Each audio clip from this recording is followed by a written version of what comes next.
independent in thought and punk rock in life. It's the Chad Benson Show. We've seen a historic number of non-white candidates on the ballot. Record-shattering number of female candidates on the ballot at every single level, from governor to the House to state and local races. And so no matter what happens tonight, there's going to be boundaries broken, records shattered, a whole new era of representation. Boundaries broken! Yes! Representation, yes!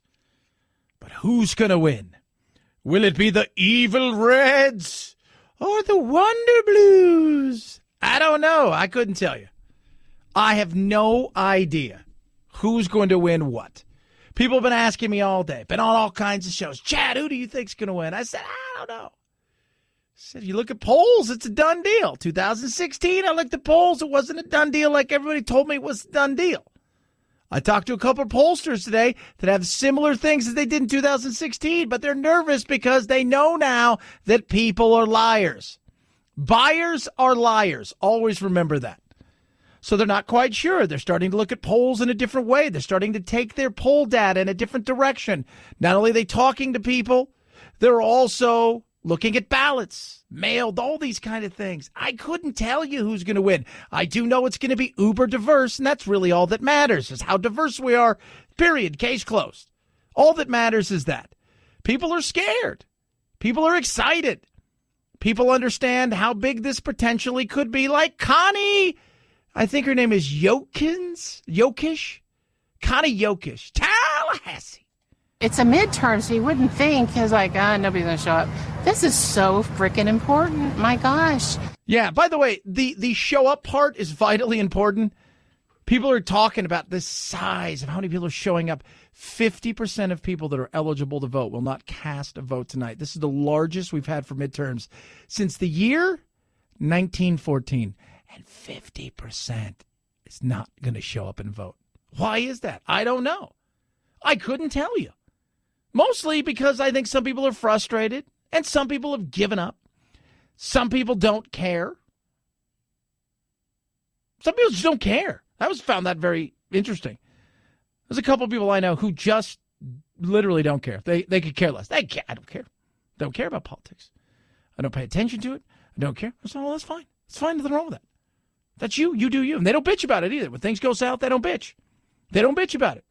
Which is fine, because if you do care and you don't vote, that's on you. That's absolutely on you. But the question is, what's going to happen tonight? What is going to happen? I don't know. The reality is because buyers are liars, because human beings will tell people on the other end of the phone what they think they want to hear, so not to be judged. I don't want to be judged. Please don't judge me. So what ends up happening? That's a lie. But they count it as X, Y, or Z, and they move on.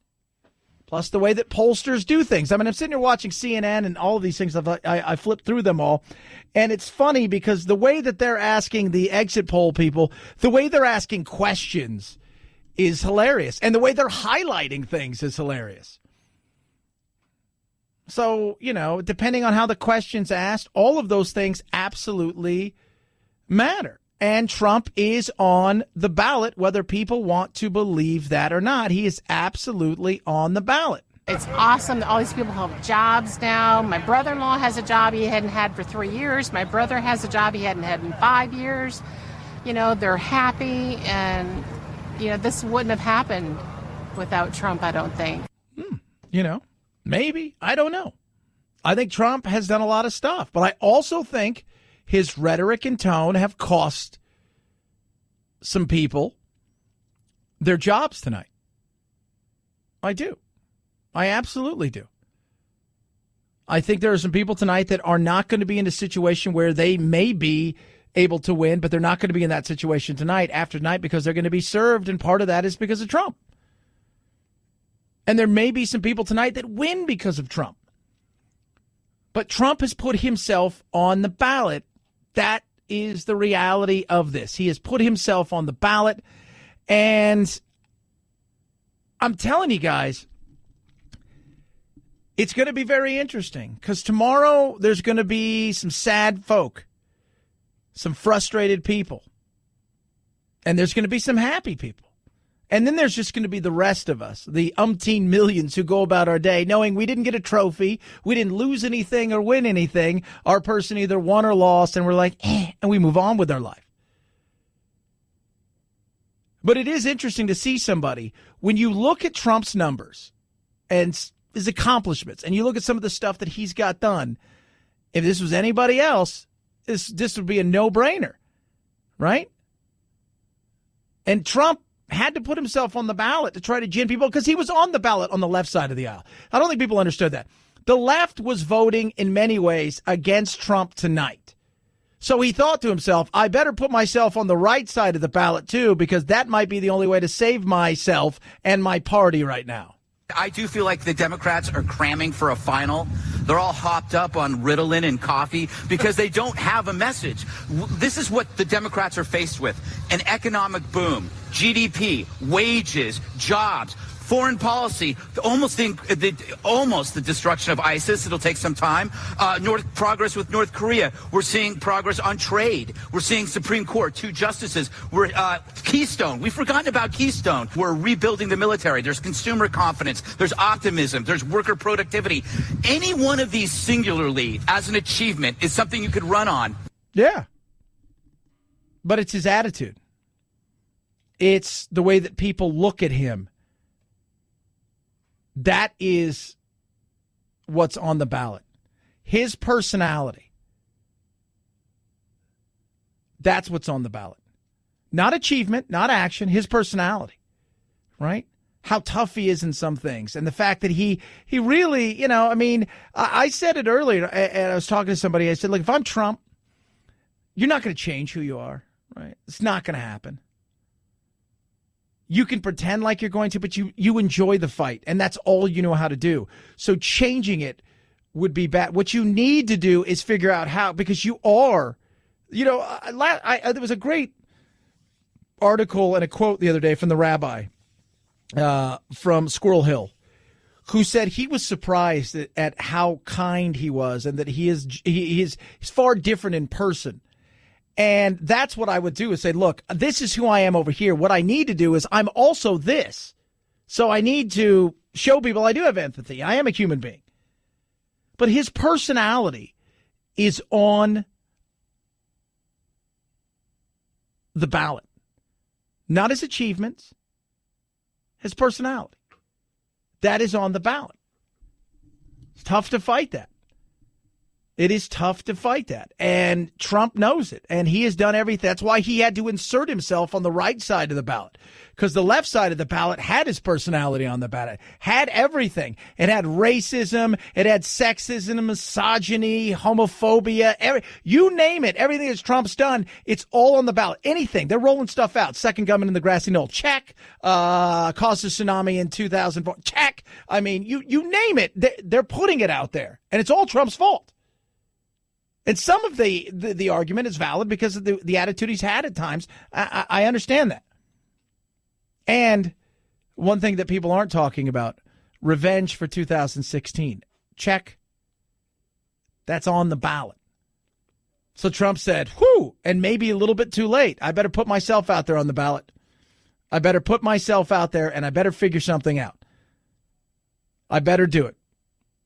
Because Kavanaugh came and went, and it was a little too early, kind of peaked a little bit too early. And then you look over there, and you're like, whoa, on top of all of that stuff, we got a situation here where we got immigration, so I better figure some of that stuff out, and I got to put that stuff out there. And it's funny, I just watched a CNN thing, and 48%, they're like going over, is it too tough? Oh, he's a little bit too tough here, on immigration. But then there's a group of people like, if you add them together, it's basically a dead heat of people saying he's not tough enough or he's just about right. But they only highlighted one. And that makes me laugh. Trump had to put himself on the ballot, and it may come too late when it comes to the House. I still think the Senate tonight is there's just too many in red states to defend, and I don't foresee them losing any ground. I think they'll pick up a seat or two, but I think, is it going to be a night? They need 23 the Democrats to take back the House. Will they get that 23? Will Nancy Pelosi make everybody in the world smile? If the Republicans don't win this and the House and the Senate get taken over by Democrats and Pelosi gets in there, crazy Pelosi and crazy Waters, oh my God, it's going to be a mess. Maybe not her. By the way, too, they also asked as the exit polls, they asked what favorability of Pelosi was. It was like unfavorability was like 55 or 65%. Nobody's a fan of her. Nobody's a fan of her. 323-538-2423 at Chad Benson Show is your Twitter. We'll be breaking it down throughout the evening. We're going to be live streaming a bunch of stuff as well tonight. There's going to be a lot of stuff going on. You can follow along, thechadshow.com, at Chad Benson Show is your Twitter. And, of course, just wherever there's great radios and or streaming devices available, make sure we're going to get it to you, break it down for you tonight. AMAC is amazing, kids. AMAC is a company that we partner with, and they've just done some amazing things for a bunch of listeners out there, and people are starting to understand what AMAC's all about, that they are the conservative alternative to ARP, that they're out there, and you have a lot of beliefs, and a lot of those beliefs don't jive with things like ARP, and guess what? AMAC is out there to not only go out and politically advocate on your behalf, but on top of that, they've got great benefits, member benefits that are too numerous to mention, but retail, restaurant, hotel discounts, tons of those. You name it, they've got it. Oh, and how about this? This is something vitally important. Movie discounts. Up to 40% off theme park discounts. Just incredible.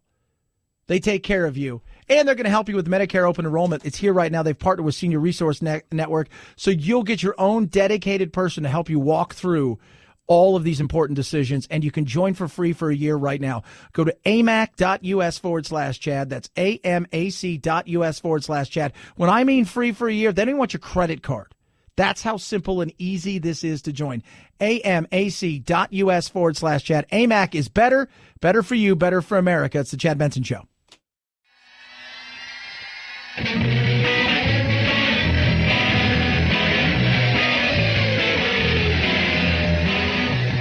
While pointless pundits ponder what was, Chad wisely wonders, what's next?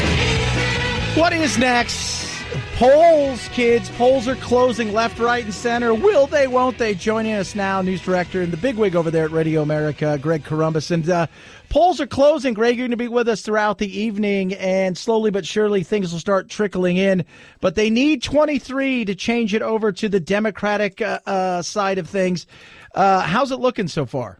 Well, only two states so far have closed their polls. That's Indiana and Kentucky. There's no competitive House races, we think, in Indiana, and there's one in the 6th District of Kentucky where the incumbent Republican Andy Barr is up against the former Marine Corps fighter pilot Amy McGrath. So very early results there. We're still less than 1% of the vote, Barr with a very slight lead.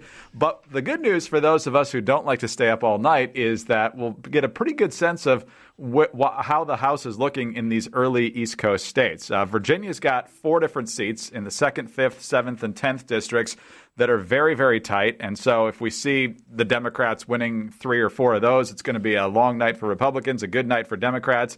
If Republicans can keep 3 or more of those, it'll be a good sign for them. Pennsylvania's got 5 seats that are very, very competitive. Then you've got some tough ones up in New Jersey and New York for the GOP to hold as well. Basically, the GOP is exactly the opposite of the Democrats here. They're playing just a ridiculous amount of defense on the House side, while the Democrats are playing all the defense on the Senate side. So who plays better defense wins. Defense wins championships, Chad. That's right. And actually, the Senate side, you talked about that. The Senate side is where the Republicans feel like not only are they going to hold serve, but there's a good chance that they're going to pick up a few seats because they're in a lot of red states that they've got to defend, and the chances of them defending all of these are slim to none. 35 seats up, 26 currently held by Democrats or being vacated by a Democrat. I'd say there's 10 that are really worth watching closely, 6 held by Democrats that Republicans think they have a decent shot at: West Virginia, North Dakota, Indiana, Missouri, Florida, and Montana. The Republicans having to defend in Nevada, Arizona, Texas, where everyone loves Beto, even though he's probably going to lose, and Tennessee, which is much tighter than Republicans were certainly hoping. And if one party has a real big night, you might see some grabs at some other states as well. But those are the 10 I think are worth watching. Oh, but Greg, Beto, he skateboards and stuff. He's all, you know what he reminds me of? He reminds me of somebody who got $300 million to open up a Silicon Valley startup company. That's right. You know, Beto O'Rourke is an interesting guy because he's probably going to do better statewide than your typical Democrat. I mean, 4 years ago, nobody could even get to 40% among the Democrats. So he's probably going to get within 10 points or so, and he's going to raise his national profile. And if he has a real good night, obviously he could win. But the media love affair with this guy is just unbelievable. Reuters had a tweet that they had to change a couple hours ago where they said, whether he wins or loses, Beto O'Rourke is victorious. That's not how it generally works in elections, but I guess they just mean that he's going to be a rock star from their perspective in Democratic politics for a long time to come, no matter what happens here. But usually you're victorious when you actually win. Yeah, I got about a minute here left, Greg, and we're going to have you on throughout the evening. One of the things I talked to one of my friend who's a Democratic pollster and stuff, and he said, you know what? There's a lot of Democrats are hoping he does well but doesn't win because they see him more of as a national figure than a Texas figure. And I find that to be interesting, but I could see that. I understand that. Oh, no doubt at all. I mean, if you've got a guy who's running as a flat-out Democrat, he's not trying to convince you that he's really just a centrist who's can really relate to Texans, but he's a full-on Democrat and he can get really close in Texas. That's going to be really attractive for a national Democratic Party. Don't know that he'd be at the top of the ticket since, he doesn't actually have a job if he loses tonight, but he'd be a very attractive running mate, perhaps, and some people are already talking about that, and including folks like Reuters and others. In fact, the Beto O'Rourke press page on his website not too long ago, the top story was that he's a possible name for 2020, although he insists he's not. Yeah, absolutely. Greg Corombos, Radio America's news director over there, is going to be with us throughout the evening as we break everything down. We'll talk to you in a little bit, Greg. We appreciate that. And it's going to be a crazy night, and it's going to be a long night for everybody. So sit back, relax, and enjoy the ride here, because this Chad Benson Show is the wildest ride in the wilderness.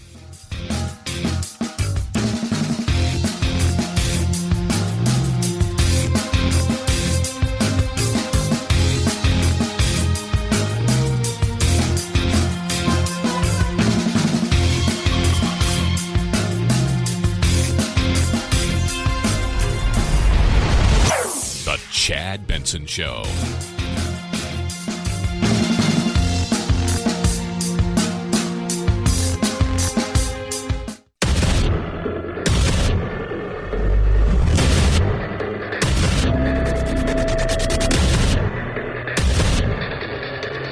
Independent in thoughts and punk rock in life. It's the Chad Benson Show. I do feel like the Democrats are cramming for a final. They're all hopped up on Ritalin and coffee because they don't have a message. This is what the Democrats are faced with: an economic boom, GDP, wages, jobs, foreign policy, almost the destruction of ISIS. It'll take some time. Progress with North Korea. We're seeing progress on trade. We're seeing Supreme Court, 2 justices. We're Keystone. We've forgotten about Keystone. We're rebuilding the military. There's consumer confidence. There's optimism. There's worker productivity. Any one of these singularly as an achievement is something you could run on.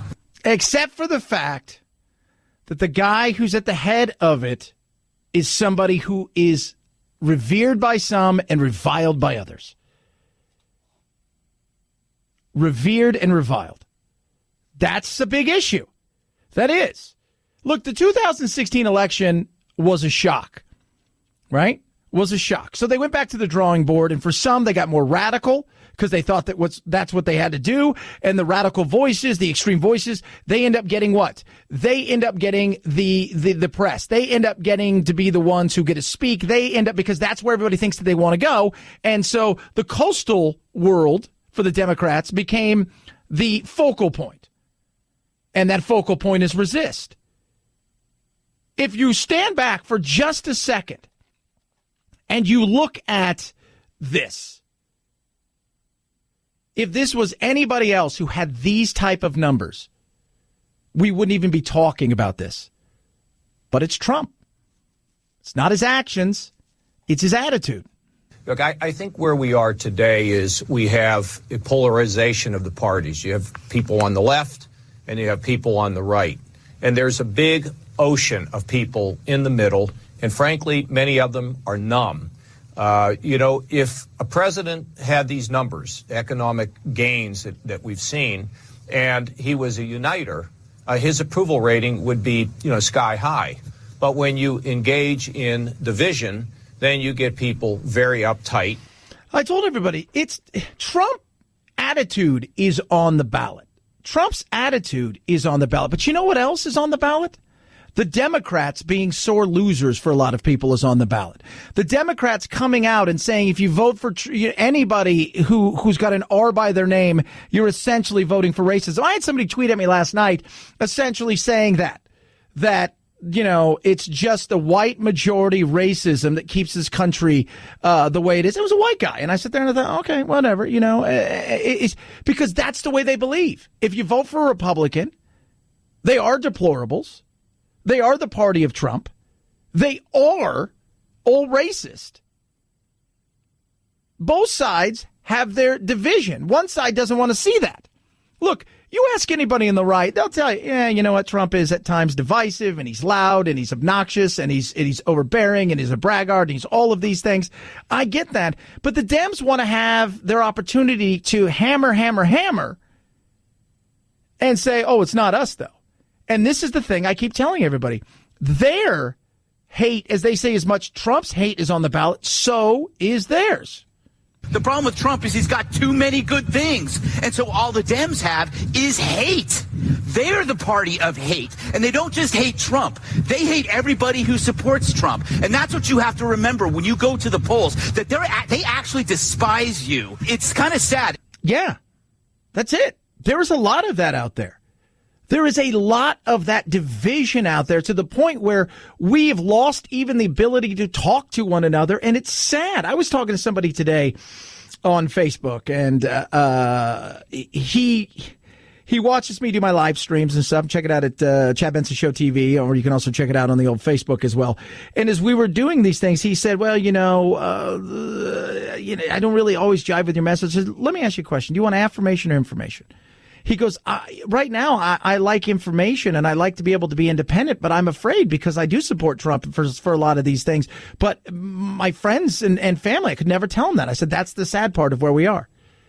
That's the sad part, is we no longer are able to sit there and talk to one another and to find some commonality and then go for there. It starts out with, are you red or blue? Because if you're either one of those and I'm not that, then we're not going to get along. And then what starts to happen is the Reds look over at the Reds and the Blues looks over at the Blues and essentially say to each other, if I catch either of you associating with this over here or that over there, you're going to be kicked out of the club. Oh, that's not good. We talked about it yesterday. I've got friends who are pro-choice, but they're like, yeah, there's a limit, but I couldn't tell anybody that. I've got friends who are part of the NRA and said, I wouldn't, be totally opposed to a little bit more gun control on certain things, but I could never say that to anybody because I'll get kicked out of the club. The tribe will banish me. And that's sad. We are at a part right now in our country where we're deeply divided because of the voices that we have because of social media. And then it's not even just social media too. You have to remember it's media in general, because 30 years ago, we didn't have 24/7 news. So while we may have argued amongst ourselves at the water cooler, at the bar or the diner or around the dinner table, it stayed there. And we didn't focus on it 24/7 because we have a 24/7 news cycle that is always in front of us whenever we want it. So it's not just social media, it's media in general. And this is where I think, I joke about this, I call it still time, this is where the alt-middle, this is where us, in the center, independent-minded people who are willing to listen to all sides need to start standing up more and more and more and more and taking the lead in this and not being afraid to quote unquote associate. Because to me, I find that to be ridiculous that even if you have a different thought now, we're at the point where even if you believe in 90% of this or 90% of that, if you don't believe in 100%, you can't be part of the club. And to me, I find that stupid. Over time, people are going to say, I've kind of had enough of this. And what I hope we're going to see are the people in the country begin to drive change from where they are to the top. In other words, do things in your community, create a synergy that energizes others, and then send a message to the politicians. We saw it with the civil rights movement, where the changes came from the bottom up. I hope that's what we're going to demand, because we're worried about America, not just what party wins, but America and how people can feel more confident in the future, worried about the future of this nation. But we just have to stop demonizing one another. It can work. It can. But will it? Because at the same time, there's no entertainment value in that. Right? There isn't. Logically, we're like, yeah, I'd rather have 70% of something than 100% of nothing. But the parties don't feel that way anymore. The parties are held hostage by screamers and yellers and people that are willing to threaten, right? And that's the way that we now do things. And commonality is the thing that really we need to start finding. And that's why I always say, if you go into a debate, like when I go in and I have a conversation, people say, why don't you ever push back on people? I'll say, you know what? I let people say the things that they think that they want to say and get it out there. It's up to you. I'm not here to fight with anybody. It's up to you to decide what's right or wrong for you. Right? When I sit down and I have a debate or a conversation with somebody, when I'm doing one of these things that we end up doing and stuff, my first thing is I want to have a conversation with you about who are you? I don't know who you are. Like, what do you like to do? What's our commonality? Because when you find commonality, you can find out, you can get you can really get into things without the guard up, right? Without going on the offense immediately. And that drives me crazy. And you can, and it's ridiculous. None of these people want to have a real conversation. They want to scream and yell at you about, hey, you better do what we say or else the Democrats are going to destroy America, or the Republicans are going to drop nuclear bombs and take away their health care and push grandma over the.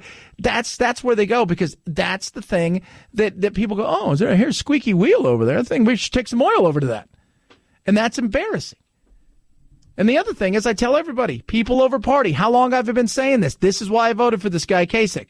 And I think that as Americans, we should be voting for the person. I mean, I don't support Republicans who are dividers. I'm more than willing to stand up and support very courageous Republicans who are uniters. People who are going to try to divide us in either party are people that, you know, in my opinion, should get off the stage, or in fact should not get support that they think that they can get.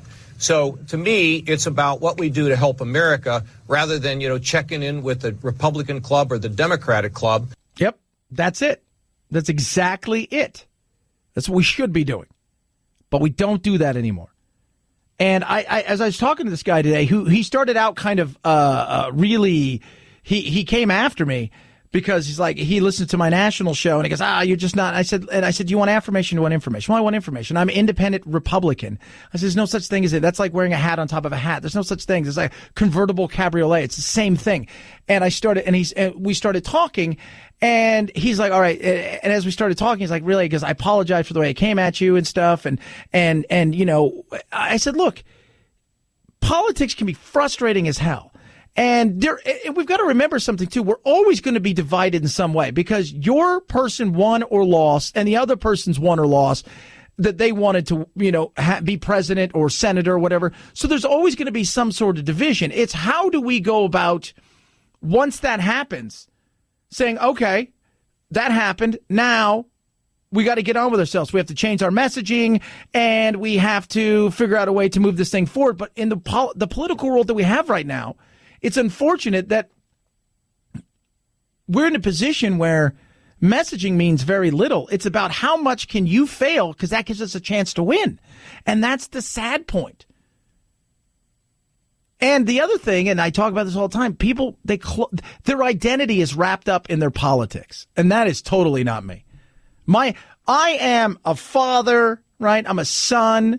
I'm a business owner. I'm a friend. I'm a brother. I'm all of these things. Politics is part of what I do for my job, but it's not who I am. And that's what a lot of us have become. We have cloaked ourselves in the red and blue. And because of that, no, it doesn't work. And listen to what Kasich said here, which I found to be so very interesting about a movie that I can't wait to see.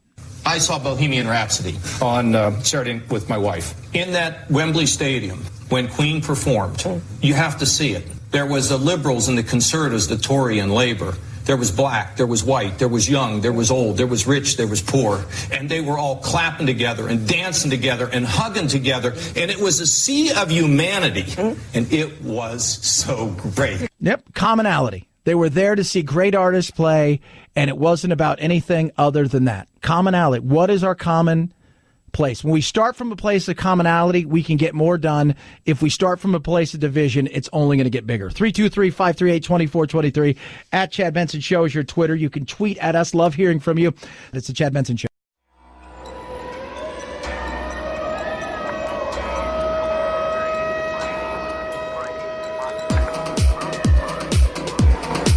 Darn, that climate change. Batten down the hatches.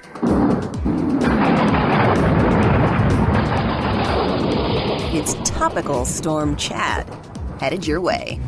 Climate change, amongst many other things, are on the ballot. Let's go live right now with our reporter out there, Greg Corombos from Radio America. Greg, seems to be lots of crazy stuff happening out there. A blue wave is forming, from what I understand, according to Drudge Report, many others. What say you, Greg Corombos? Well, let's take a look at where we stand right now. Republicans still ahead in the Indiana Senate race by quite a bit. Right now, Mike Braun looking very good and running much further ahead of the Republican that Joe Donnelly beat there 6 years ago.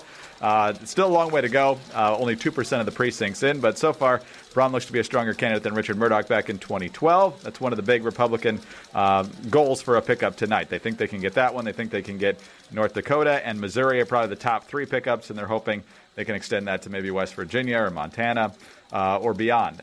In looking at the House races, again, the only competitive one that's where the polls are closed right now is Kentucky 6. The Republican very early there, but still has the lead. That's Andy Barr. We're coming up on 7 o'clock, though, and that's where the polls will close in many more states that will help us determine how this night is likely to turn out. At 7 o'clock, the polls will close in Georgia. There we have a tough governor's race and one competitive House race. Virginia, we got 4 tough House races. That closes at 7. Then Vermont, as well as South Carolina, which has a governor's race and one competitive House race. Also, those are old enough to remember the year 2000, most of Florida closes at 7 o'clock. Not all of it. So nobody make any projections until at least 8 o'clock. But there are 8 competitive House races in the Sunshine State, plus obviously the big governor and Senate races that we've heard so much about. Yeah, of all those things, it's interesting because we focus so much on the Senate and the House. There is something you mentioned, and that is the Georgia race for governor, because you've got a person who is the overseer of how elections go, who is running for governor, who gets to be his own referee, going up against somebody who a lot of people think, well, I don't agree with their politics. I'm not a huge fan of what Kemp has done and the way that things have gone out there. That's going to be very interesting because these 2 governor races that people are paying attention to, very contentious, race thrown around, racism thrown around a lot. It's going to be very interesting to see what happens there. Absolutely. Brian Kemp, as you mentioned, the Secretary of State, he's been accused of voter suppression. He argues he's just updating the voter rolls, but if you're the one who gets left off, even though you're not dead or haven't moved, that's not going to look too good. And he has not perhaps portrayed himself in the best in this light. Stacey Abrams, as you mentioned, is the Democratic nominee. She's the state Democratic Senate leader there, and she would be the first black female governor in the United States if she is in fact elected. But here's the fun quirk about Georgia, Chad. You have to get 50% plus 1 in order to win. So, you got libertarians and some others in the race. So if nobody gets to 50 plus 1, we get a runoff in this race in a few more weeks. So the campaign is not necessarily over there. So, and then in Florida, you got Ron DeSantis against Andrew Gillum.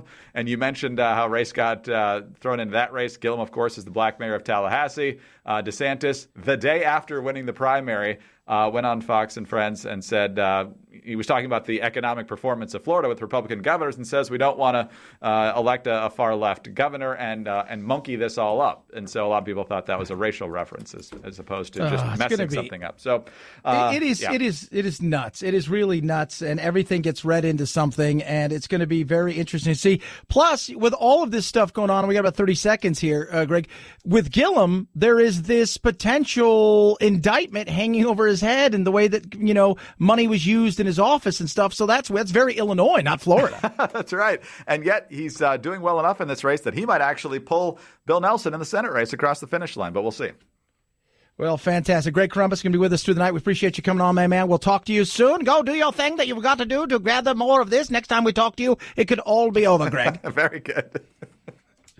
Oh, that's craziness, crazy. You know what you guys need to do? I'm telling everybody this right now. Butcher Box, baby, Butcher Box. On a night like tonight, you need to eat, and there's only one thing you could do. You go down and you open the door, and there sits a giant box full of meat, and you're like, oh, thank you, Lord. And that's what Butcher Box does for you. Now, I have had the pork chops, and I had last night, Phil, we made pasta with ground beef. It was the best pasta I've ever had in my life. It was the most incredible thing. You've had steaks? And you're already clamoring for another box. Is this correct, sir? Yeah, they were really, really good. I got some of the ground beef and the chicken breasts out for the weekend. Oh, I want to eat now. I should have a barbecue in here, but I'll catch fire, and that's not good.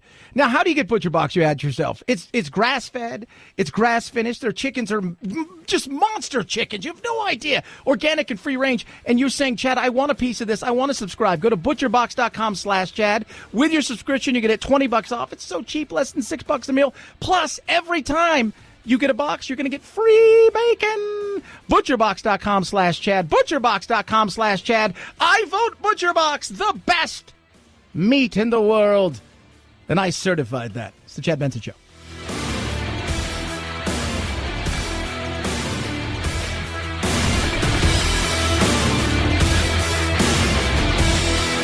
This is the Chad Benson Show.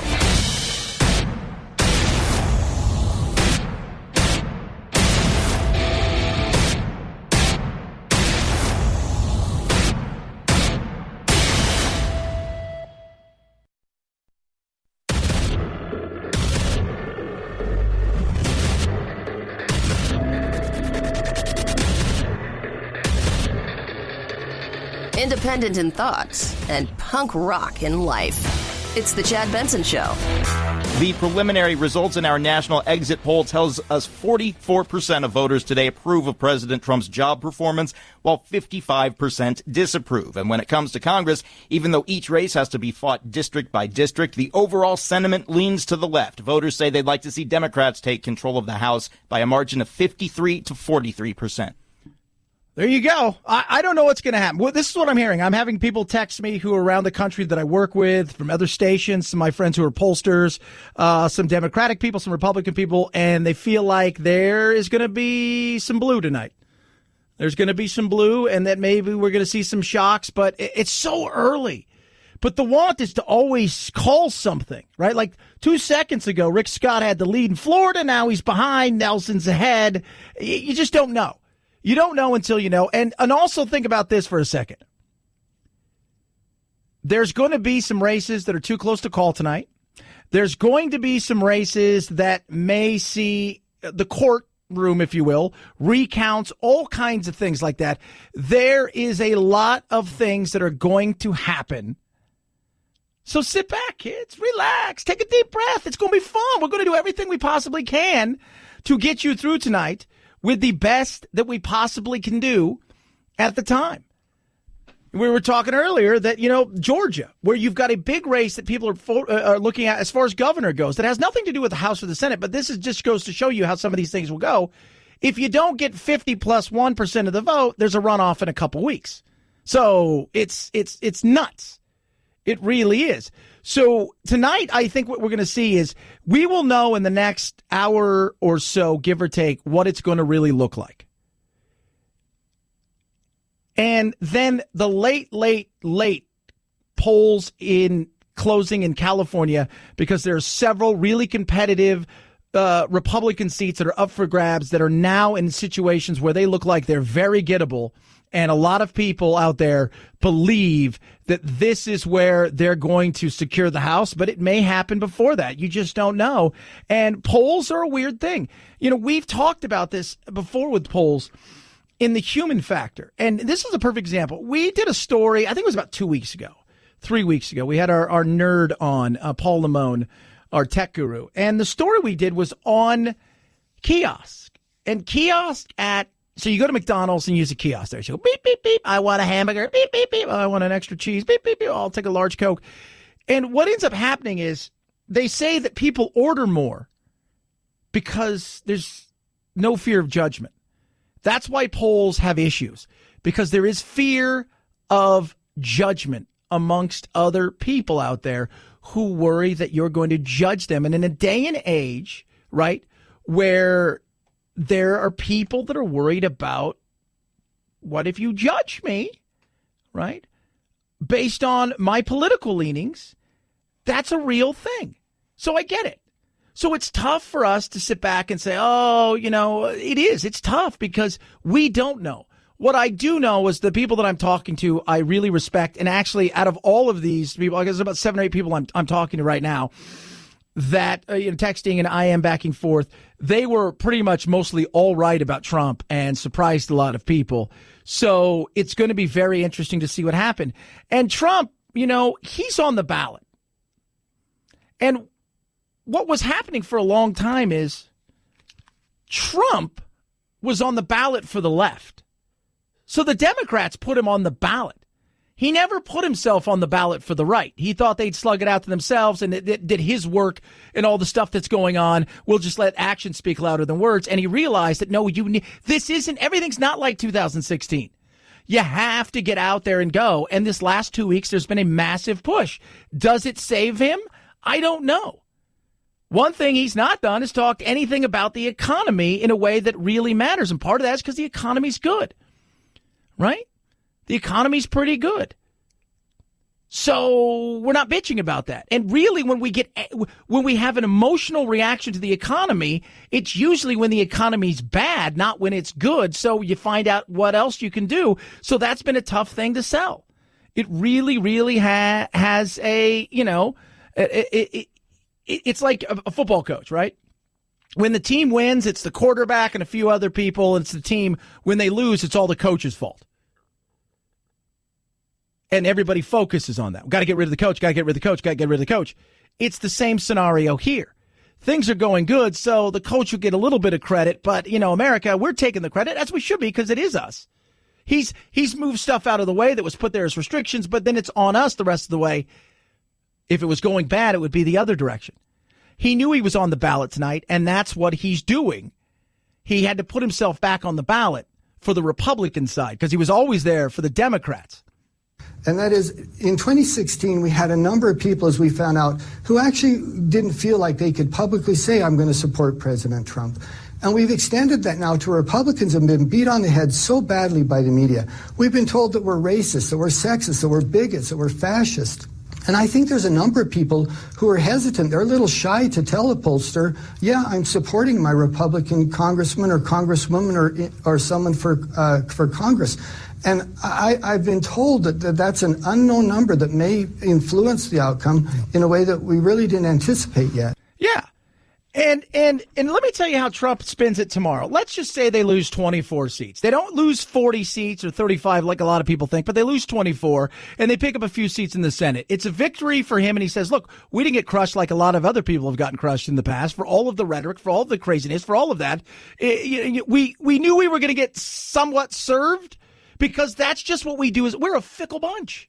Us Americans are a fickle bunch. We like to check power. Naturally.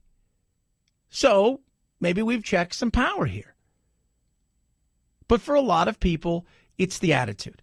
The attitude is the thing that for a lot of people is driving them crazy. He came out and said this yesterday, and it's an interesting thing that he said about his tone. Tone, I would like to have a much softer tone. I feel to a certain extent I have no choice, but maybe I do, and maybe I could have been softer from that standpoint, but I want to get things done. We've had tremendous victories on trade. We've had tremendous victories on so many different things. But I would say if there's anything, I think tone would be perhaps something. I'm not sure that if I did that, maybe I'd be swamped. Okay, swamped meaning with the other side, because I wouldn't say their tone's been so nice either. But that would be something I would say that I'll be working on. Yeah. And I think he's got to do that. And here's one thing about Trump that, and he hit it out of the park with Ted Cruz when he was debating Ted. And where Trump said, Ted, the difference between you and I is you will stay the course, period, case closed. If I have to, I will maneuver and turn and do something else. For Trump, he's never going to stop fighting. I think we all know that. So what do? What you have to do now is emphasize all of the good things, be more open about who you are. And when last week was a perfect example, after that horrific incident and that absolute disgusting, vile act that took place in Pittsburgh, the rabbi said he was much kinder, friendlier, warmer. And I told him we need to tone down the rhetoric. But he was surprised at how he was. We don't hear about that because there's too much of the other stuff. So you're not going to tone that down. You're not going to stop him from being the fighter he is. So he's got to tone it down. And it's going to be interesting if they lose tonight. And it's still a big if. There's a long way to go. Surprises come out of nowhere. For all we know, they could be like a big blue wave, and then California could surprise the hell out of all of us and say, yeah, no. I mean, it would be a big surprise, probably bigger than 2016, but you never know. 323-538-2423 at Chad Benson Show is your Twitter. You could tweet at us. Love hearing from you. A lot of stuff to get tonight. We're going to break it down. Greg Corombos is going to join us. Give us kind of the up-to-date early exit polls from what's going on out there. He's smart. You know what's not smart? Right? Job sites that overwhelm you with tons of wrong resumes. That's what's not smart. Like, that's not smart at all, because your time is money. You know what else is not smart? Not listening to the Chad Benson Show when we're going over all this stuff, because it's vitally important that you do. What also is smart, though, is going to ZipRecruiter.com/Benson. I'll tell you why. Free opportunity for you. I talked to somebody last week. He's like, dude, we got 3 employees because of you. I'm like, thank you. It's not me. It's ZipRecruiter. ZipRecruiter doesn't wait for candidates to find you. I think you guys know that. We talk about this all the time. What happens is ZipRecruiter is going to help you find them. They're going to go through. They're going to look at what you're posting, what you're going out there for, and they're going to say, ha! They're going to highlight all those things, then they're going to start fishing, and they're going to start going after resumes and people that fit the thing that you're looking for, invite them to apply to your job, and then they're going to highlight the best of the best of the best of the best of the best so you get a qualified candidate fast. ZipRecruiter, #1 rated by employers in the U.S. of A. according to Trustpilot. And here's what can happen for you guys. Post your job for free today. It's the exclusive web address. Says so right there in the thing. ZipRecruiter.com/Benson. ZipRecruiter.com/BENSON. ZipRecruiter.com/Benson. Y'all know this, but I'm going to tell you to again. ZipRecruiter, the smartest way to hire. At Chad Benson Show is your Twitter, ChadBenson. Lots of coverage going on tonight. Straight ahead, more coverage. Greg Corombos joins us straight ahead. Chad Benson Show.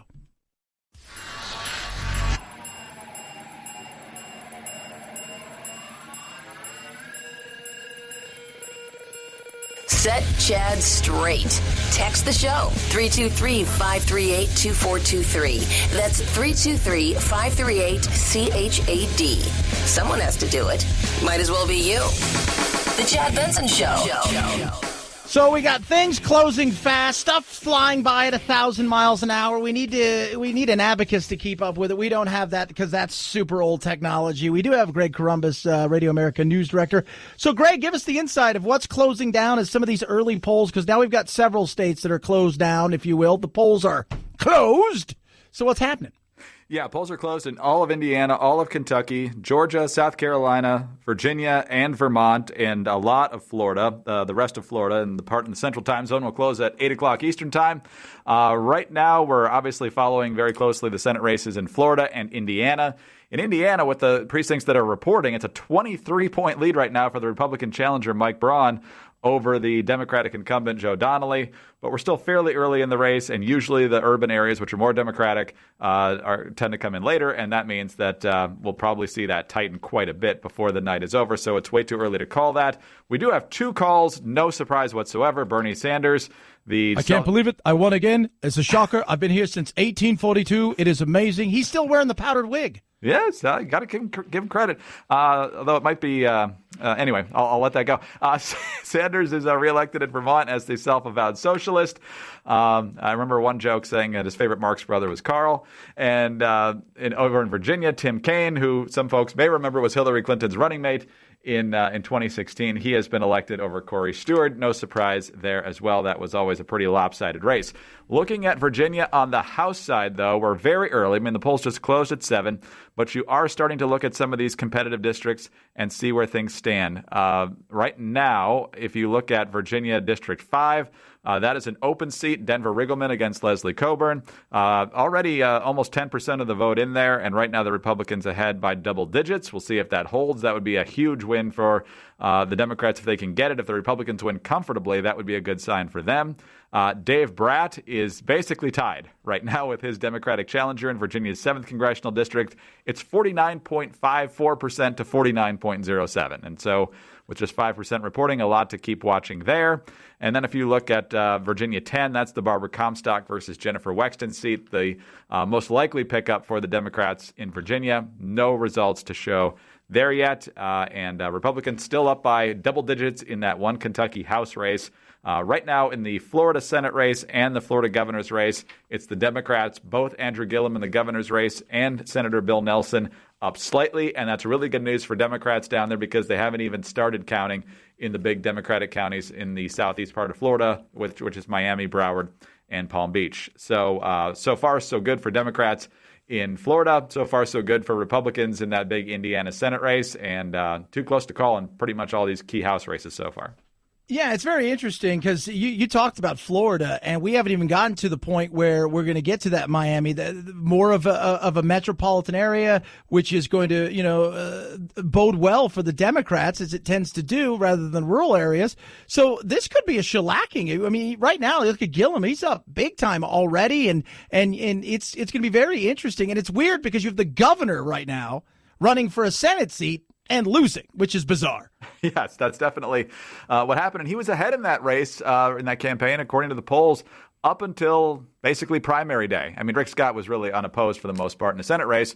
But once Andrew Gillum won the governor's primary, the Senate race shifted too, because what happens is Andrew Gillum, not expected to win the Democratic primary, ended up beating what you would consider a centrist Democrat. And all of a sudden, with Andrew Gillum on the ballot, you're bringing a lot more minority votes into this race, and it's definitely going to redound to the Democratic Party's advantage, and that's going to mean good things for Bill Nelson, who probably wouldn't have gotten those votes if Andrew Gillum wasn't on the governor's line.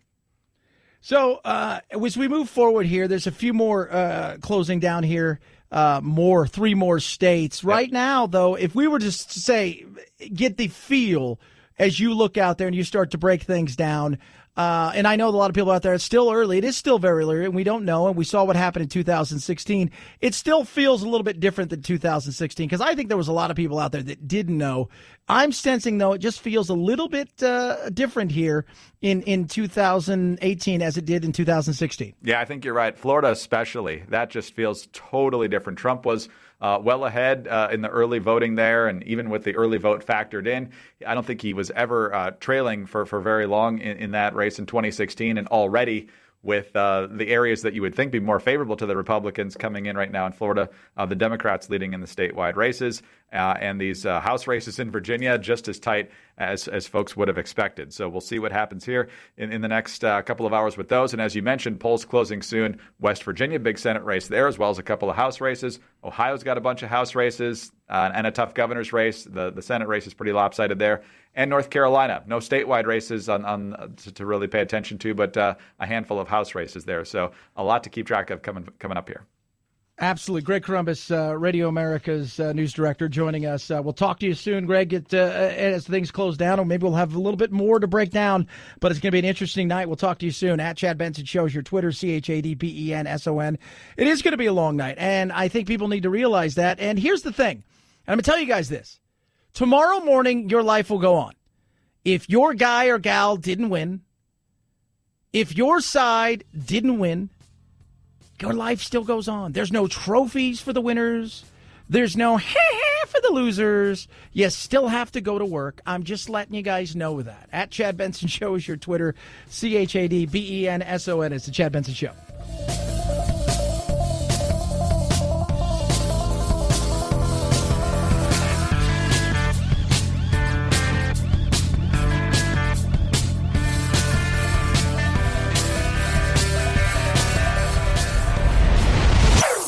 Chad Chad Benson Show.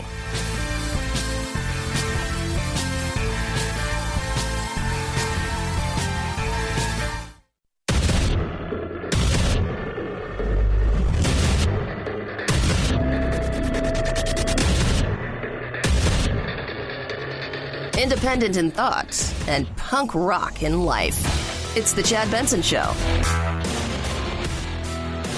Vote choice.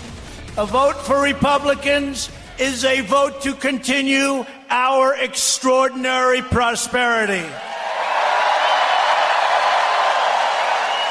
A vote for Democrats is a vote to bring this economic boom crashing down very rapidly. Yeah, it's possible. It's funny. There's this guy in Florida has predicted that if the Democrats take back control, that there's going to be serious issues and you're going to see a drop-off in the stock market. I think that there's a possibility. I'll tell you why. The market's like one thing, stability.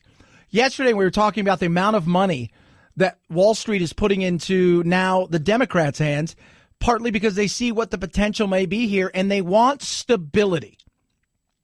Above all else, the market doesn't care if you're black or white, rich or poor, green or orange, Republican or Democrat. It wants it just to be stable. And there's a chance that potentially, and I say potentially, they might start screaming impeachment and maybe start the process. Impeachment, if not impeachment, it is going to be slowing down everything they possibly can, trying to overturn certain things. And yes, kids, investigation after investigation after investigation. What does that do? Makes people nervous, uneasy. People start to pull back. They're not spending money. People start to slowly say, well, maybe I was going to hire 3 people. Maybe I'll hire 1. And that's the fear factor there, because the what if everything gets thrown into this craziness.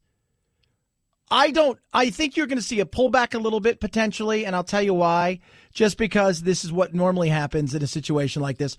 But cooler heads will prevail. As much as people like the Pelosi's of the world and the Schumers have talked about it, they don't want something like this because they know politically it's going to come back and bite them in the ass. And they saw that with Kavanaugh especially. And the potential of this happening with Trump and this huge upheaval and the market dumping on their watch because it started the moment they started doing these kind of things would make them the complete scapegoats. And then when he comes out of the other side and he's still not impeached and he's still president, they're going to look at 2020 and go, wow, they're going to beat us bad. They are. So we'll see. We'll see what happens. But tonight's it's interesting as we look at all of the things that are happening out there, and as things start to break down, the facts are it is going to be a interesting night when it comes to the exit polls, because in many ways this gives you the roadmap if you lose. You wake up tomorrow and you're on the blue team, and once again something happened late at night and you didn't win. The exit polls will tell you why. On the red side of the aisle, listen to what people have to say. Listen to what they have to say. They're going to give you the roadmap of what you need to do to get back in the winning column. Now, that's a lot of times experts come in and go, nope, we need to go farther right or farther left. The extremes need to be further out there. Stop that. Remember the middle here, right? The alt middle, the exhausted majority. They're giving you the roadmap. This is where you should listen. Even though the economy is doing very well, it's the best economy we've seen in decades by many measures, so many voters today told us they believe this country is on the wrong track. 58% of voters say the country's on the wrong track versus just 39% saying we're headed in the right direction. Also, speaking of the economy, it ranked number 3 on the list of issues that voters told us were top of mind today. Number 1 by a long shot, health care. Yeah, and not health care like we think, the cost of health care and the fact that nobody's done anything, right? That's huge. And that's on the Republicans. You can't blame that on Trump. But when I've talked to 2 or 3 people, and they say that when they are talking to these people as they're exiting, because I got friends who are in this business deep, and one of the things they're saying is the country itself, the nuts and bolts of what you would want to have happen, is moving in the right direction. The tone and tenor of the country, as far as how divided we're getting, it's moving in a direction that makes people uncomfortable. It's not the actions, it's the words. It's the attitude. And both sides have a part to play in this. I can look right at Trump and say at times you've been completely beneath the office that you were holding. At times you've said things that are awful, that are asinine. You've played too many games of footsie with people that you shouldn't be playing games of footsie with. And I'm not talking about world leaders. I'm talking about idiots here in this country. You've winked and nodded at times. You've failed to do some of the things you should have done. On the other side of things, we're going to have a nuclear war. I heard that one, right? Like the minute he gets in. The fear-mongering, it's all Russia, it's this, it's that, it's crazy. It goes both ways. But in the end, you're the boss. And that's why you had to put yourself into a situation where you were back on the ballot for the Republicans.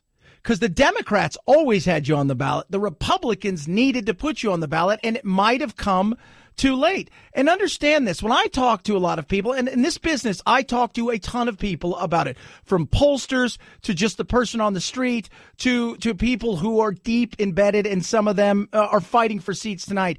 And they'll tell you it is not the actions, it is the attitude that has turned people off to Trump. I cannot stand the president. I think he's just a faker and a liar, and I hope he gets impeached. Yeah. But nothing to do with actions. He's a faker, he's a liar, he's this, that, and the other. He's a faker, Chad. He's a liar. It's all fakes and lies and this, that, and the other. And there's no middle ground with Trump, and that's the big issue here. In these situations, you need that middle, because that middle will put you over the edge, right? It's going to get you across that goal line, or it won't. And with Trump, there isn't. It's either love or hate, very little gray. I love President Trump. What can I say? He is the first president in years that's actually trying to do everything he said he would do. Yeah. And he has done a lot of stuff. Let's be real. Let's be 100% honest. Whether you like him or don't like him, he has done a lot of stuff. I haven't always agreed with the way that he's done stuff, but he has done a lot of stuff, and he's been trying to remind people that left, right, and center. I have actually kept more promises than I've made. When did you ever hear that from a politician? Maybe never. Never. Yeah, he has. It's actions that a lot of people used to be concerned with. You tell me one thing, you sweet talk me, right? You tell me all the sweet nothings you whisper in the ear. Sweet nothing, sweet nothing. You do all of those things, and the actions don't back it up. Trump has been pretty straightforward, but the battling the media all the time, the continual fight day in and day out, the salaciousness, the craziness, the swirling lunacy and chaos makes people uncomfortable.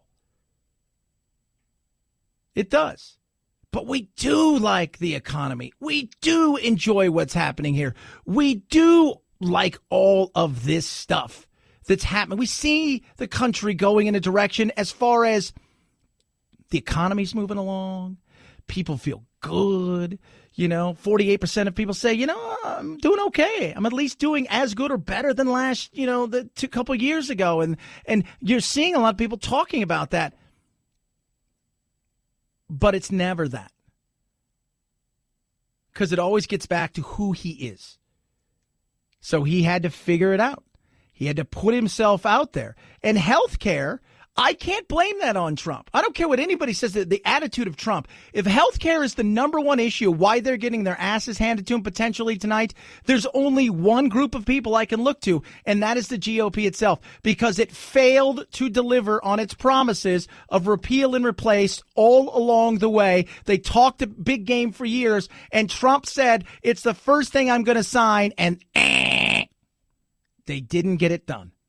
And that's on them. Can't blame him, but I can blame them. 323-538-2423 at Chad Benson Show's your Twitter.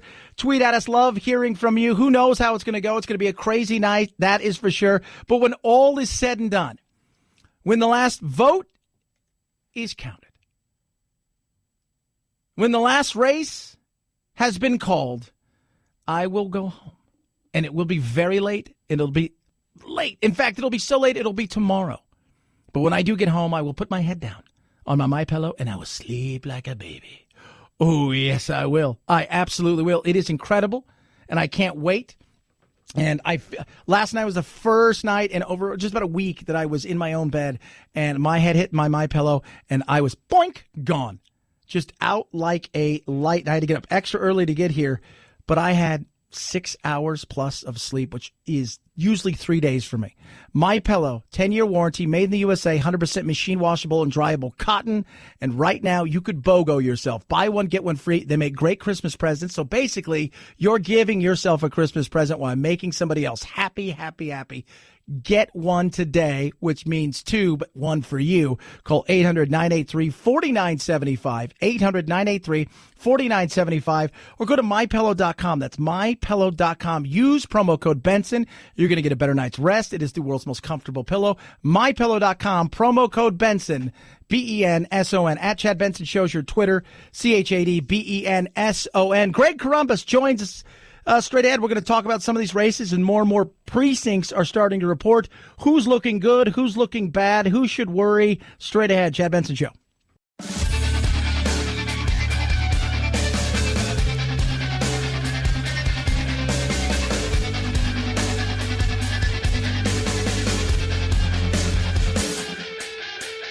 Welcome to the Alt Middle, where solutions live and ignorance dies. The Chad Benson Show. Insane, crazy polls. More of them closing in 8 minutes and about 20 seconds, kids. Joining us now is the man, the myth, the legend, Greg Corombos from Radio America. So, Greg, I look at all of this stuff. We've got Maine, Maryland, Massachusetts, Mississippi, New Hampshire, New Jersey, Oklahoma, Pennsylvania, Rhode Island, Tennessee. We're going to really start to see some stuff flying here that could basically tell us which way it's going to go tonight and if the blue side or the red side are going to feel good. Yeah, that's exactly right, especially on the House side. We talked a little bit earlier about how Democrats are hoping to pick up seats, especially in Virginia and Pennsylvania. They've just called one. We were just talking about it off air. Jennifer Wexton wins in Virginia 10, knocking off two-term Republican incumbent Barbara Comstock. It's not even close. It's about a 17-point margin there. Very tight still in Virginia 7, although the Democrats have a slight lead against Republican Congressman Dave Bratt. Republicans holding on to Virginia 5 and 2, which is good news for them. There are 5 districts in Pennsylvania which Democrats think they've got a shot at. They've probably got a really legitimate shot at least 3 of them, including a member versus member race. And what's going on in Pennsylvania is that Republicans held the vast majority of the House seats, and then the state Supreme Court said, hey, that map you drew back in 2011, that thing was poorly gerrymandered, so we're going to draw a new one for you here. And looks like the Democrats are definitely getting the advantage there, picking up potentially as many as 4 or even 5 seats. New Jersey's going to be a tough one for Republicans as well. They got 2 or 3 seats there that they need to defend, and is an uphill climb. Same thing in New York, which doesn't close till 9. But if you look at some of these other states coming across the country, much of Texas will close at 8 o'clock, but not all of it because of the time zone situation there. The western part of the state won't close till 9 Eastern. So looking at a big Senate race there. Same thing in Missouri coming up. So while Republicans are excited about what's happening in Indiana and maybe Missouri and North Dakota coming up on the Senate side, the House predictions are looking exactly like a lot of folks thought they would in favor of the Democrats. Right now, the Democrats not only lead in a couple districts in Virginia, but they're doing pretty well in a number of districts in North Carolina. So if they can pick up 2 or 3 in each of those states, they're well on their way. And Wolf Blitzer has this little counter on CNN where he can see how many Democrats are ahead in Republican-held districts. And he's very excited to point out that it's about 14 or 15. And if he shows the graphic and it changes while he's talking, he gets really, really excited. So he's really short. Did I tell you that, Greg? I just want to let you guys know that. Every time I see Wolf sitting next to somebody, I know he's sitting on, like, his seat's raised up, or they tell, Cuomo and them, just take your chair down a little bit because it makes Wolf feel uncomfortable. So he's got to sit on one of those, like, booster seats. When I was in Cleveland, I was like, oh, my God. He's like, look how tiny you are. It's feeling like it's going to be a night for the blue when it comes to the House, though the Senate is where the Republicans have always thought. I mean, because the Democrats threw a ton of money in the House. The Senate is where they always thought that they figured, you know what, minus Sinema and McSally and a few other places, they didn't really think that they had any clear-cut path to take the Senate over. But you never know. You don't know. It's not like the House where they need 23 seats. They only need 2 to flip it. But there's just too many red state that they've got to defend that still is popular amongst Trump country. Yeah, basically they had a really good night 6 years ago, and as a result, they've got so much territory to defend. And then Heidi Heitkamp has kind of imploded, which means they need to find 3 other victories. And finding those 3 is going to be very, very difficult on the Senate side. They're going to have to take Nevada. They're going to have to take Arizona. Maybe hope for Beto to take Texas somehow. And that's really their only path to victory. And that's assuming that the lead doesn't hold up for the Republicans in Indiana and they can't knock off Claire McCaskill in Missouri. So just as the math is looking very dicey for Republicans on the House side right now, especially as we get into some of these states where Republicans are really on the ropes, on the Senate side, at least right now, the Republicans look like they're in fairly good shape, certainly, to hold the majority. And the question then on the House side, I think, Chad, is just how big of a majority do the Democrats get if these current trends hold up? It's a little too early to say that they're definitely going to get the majority, but if they do they get a 5-seat majority where you get a few moderates who can kind of gum up the works for impeachment or anything else, big-time Medicare for all that the Democrats want to do? Or do they get a 10, 15, or even 20-seat majority, in which case they can ram through pretty much whatever they want, and then the Republican Senate will probably ignore it? Yeah, we'll probably ignore it. Let's all remember that, as I was trying to explain to some of my friends who were freaking out about this, in the end, the Senate was going to go, and we're just all going to have nothing. Because even if they try to impeach, what is to do? It goes down to the Senate, which is all going to be the Republican controlled at this point in time, and they're going to go, and we move on with our lives. It's just going to be like what we saw with Obama the last couple of years, where the Republicans are going to do everything they can to hold everything up, and somebody just texts and goes, it's turnabout is fair play, and that's politics. Our founding fathers designed it this way, Greg, to be in a situation where we didn't have one party dominance, because we know the danger of that. But I don't know if they thought that they would throw out we have to do some trade-offs and get some stuff done. Instead, it's all or nothing, and that's the scary part. How is Florida looking right now? Because you've got 2 interesting races there. You got Nelson and Scott, which is a very interesting race. You have the governor that is the governor right now running for a Senate seat, and then you have 2 people running for the governor's race. Yeah, looking at the Senate race right now, it's still very, very close, but about a third of the vote is in, and Bill Nelson is still ahead of Rick Scott, 51 to 49. And again, a lot of the vote that comes from the dominant Democratic areas has yet to roll in. And Andrew Gillum is also still ahead. He is, let's see here, he's up by less than 2 points. So keep an eye on Florida, but it looks like a good night for the Dems there. Greg Corombos right there, Radio America's news director. Appreciate you coming on. At Chad Benson Show is your Twitter, ChadBenson. Crazy wild night, but it might be a few days before all of the dust settles. It's the Chad Benson Show.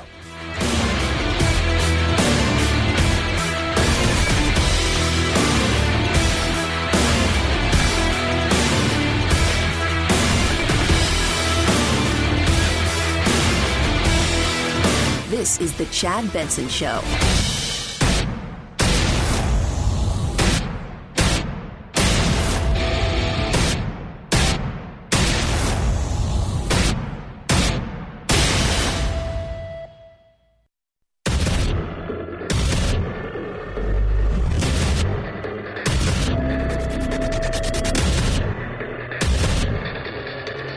Independent in thoughts and punk rock in life. It's the Chad Benson Show.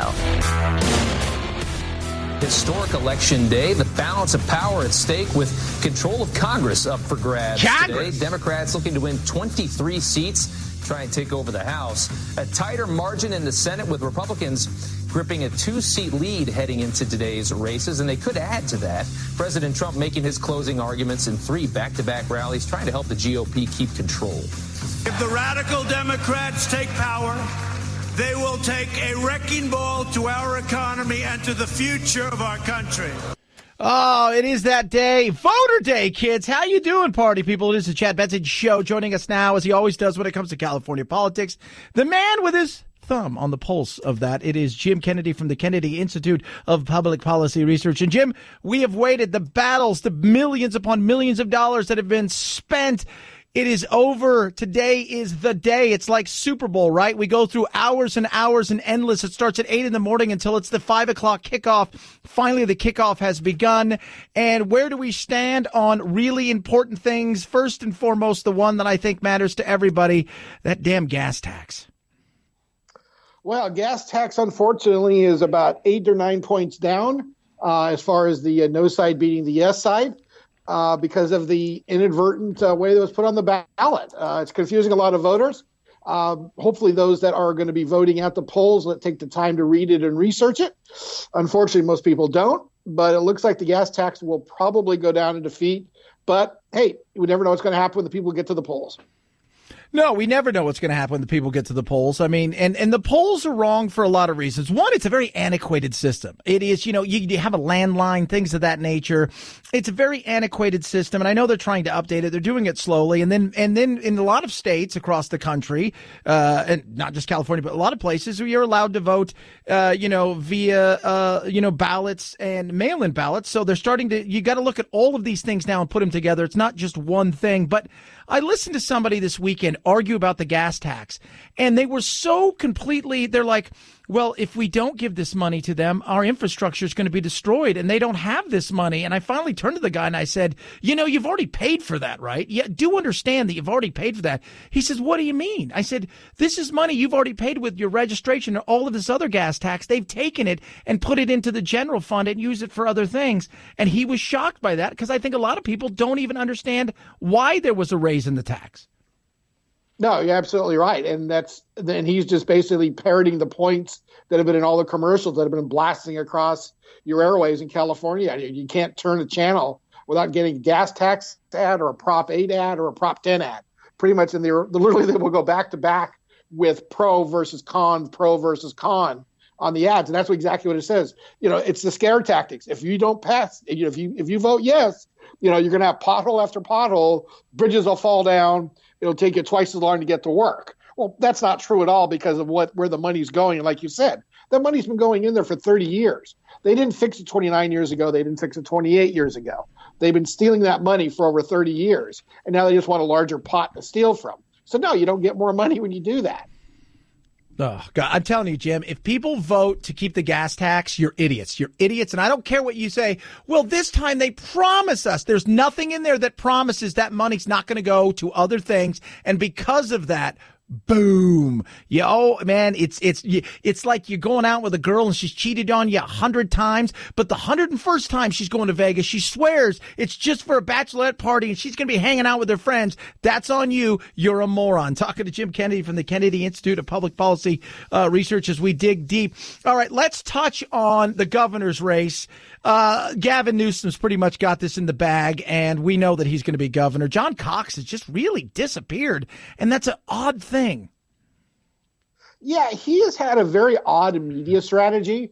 They've really not done a lot of free media. They've almost, in a sense, avoided it. And I don't understand why. He's not a Trumpian where he's going to be basically getting his message twisted like Trump. He's going to be fighting the media.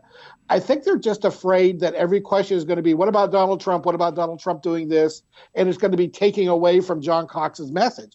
But I really have a hard stand. I mean, I know a few people in the campaign and some people that are in volunteer leadership positions that are just, even they scratch their head at, I don't understand what John Cox is doing. When we talk to his people, we tell them you shouldn't be doing this. You should be taking the free media that you're getting. And in many times they just ignore that they weren't even putting out schedules a number of weeks ago for, even if you wanted to happen to bump into him and do an interview, you didn't even know where the guy was going. I know that this final bus trip, they put some information out, but for the most part, he's almost running a stealth campaign. So I'm not sure how you're going to do that when you've got poor name recognition and you're going against a guy who's got probably $40 million more in the campaign chest than you do. You take all the free media you can get. Yeah, if you've got to wade through a couple of Trump questions, you do it. And then basically you spin the questions back and say, look, we're not here to talk about Donald Trump. We're here to talk about Gavin Newsom and the problems he's going to cause in California, yada, yada, yada. That's what a good campaigner does. That's what a good candidate does. And he's got to have taken those campaign opportunities. Yeah, he's going to go down in defeat, unfortunately.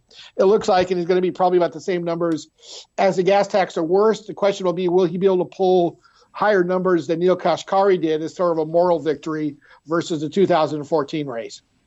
Yeah, it's going to be interesting to see what then Christian Bale, a.k.a. Gavin Newsom, does as he moves forward as governor. What do you think he's going to do? Because I'm always curious about Gavin. He's an interesting, I always kind of find him to be a little bit of an empty suit. And, he's just but that's just me. And I've invited him on the show on numerous occasions. And he is, it is what it is. He doesn't really want to debate, facts. He only wants to lead with feelings. So what do you think he's going to do with the state? Well, it'll be interesting. One of the things, he's been a little squishy on high-speed rail. He had to kind of back it for a while because he's being Jerry's lieutenant governor, Governor Moonbeam's lieutenant governor. He wanted to, toe the party line and toe the unity between the lieutenant governor and the governor. But he has been a little squishy on it lately. So whether he's going to want to go forward with spending this kind of money on high-speed rail or not will be a question. Also be a question of how much federal money they can get, because with the Trump administration, they're not going to get any. His big thing, though, is going to be the Medicare for all, basically free health care for everybody, which when they first proposed the bill, it was so badly funded that even a democratically controlled state committee said that we can't advance this bill because there is so much lack of funding reliability in this bill that it is not responsible for even a Democratic committee to advance this. So they got to find a way to pay for it. They're looking to find $400 billion. They can get $200 billion, they figure, by what we're already collecting from the feds. But they got a $200 billion gap in this thing that they have no way of figuring out, and you can't tax that. Because that would basically not double, but it would add 50% to the budget. And you don't have that kind of money laying around. We got $13 billion in surplus. We don't have $200 billion in surplus. So those are probably that's the crazy part. Working on it. Yeah. I don't know. It's just it's insane as we sit here and I look at this and I know that that's what they're going to want. They're going to push this out there and it's going to be about Medicare for all. And at some point in time, somebody's going to do it. Somebody's going to roll with it and try it. And I think you have to put it out there to see how it works. And if it falls on your face, you could say, and if somehow magically they pull it off and not everybody moves out of the state because they can't afford to live here anymore, which is already a problem, then you're going to have, then you'll have your test case. But this has been their thing. And I remember when they tried to roll it out the first time, that even Moonbeam's like, I don't know where you think you're going to get this money, but it's just everybody's going to have health care, but nobody's going to have a place to live because that's the way it's going to be, put out there. Jim Kennedy from the Kennedy Institute of Public Policy Research is with us. He's going to stay through the break. We're going to talk about why these races for the House are so important here, because a lot of people are looking, you see the big senator races, and Jim's going to talk about some of these other races over the House, why so many people out there are thinking that California is going to be the huge thing when it comes to which way we are heading as far as the House goes. Medicare. Open enrollment is upon us. Let me tell you something, guys, right now. How great would it be to have access to a person who would help you, a dedicated agent, right through this entire situation with Medicare? That's why AMAC, I've partnered with them. They've partnered with Senior Resource Network, and they're going to help you do that. And not only that, they're going to give you a year membership free so you can take all those benefits that are possible: retail, restaurant, hotel discounts, 40% off movie tickets, theme parks, all of those things. And they don't want your credit card. It is a year free for you. All you have to do is go sign up at amac.us/Chad. It is the conservative alternative to all of the other things out there like ARP and things like that. Common sense immigration reform they fight for.